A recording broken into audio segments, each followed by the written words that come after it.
بلکہ فرمایا تو نے یہ کیوں کہا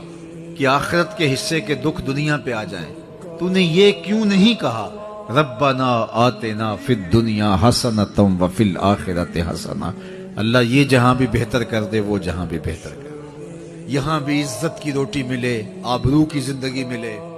وقار کے ساتھ رہیں، صحت نصیب ہو، عزت کے ساتھ جئیں، وقار کے ساتھ جئیں، ازدواجی زندگی اچھی ہو، ماں باپ ہم سے راضی ہوں، ہم کسی کو ضرر نہ دیں، لوگ کہیں کہ اچھا شخص ہے، یہاں کی زندگی بھی اچھی ہو، لوگ تلیوں پہ اٹھائے پھریں، لوگوں کی عزت کریں، لوگوں سے عزتیں وصول کریں، اچھی زندگی گزاریں، لیکن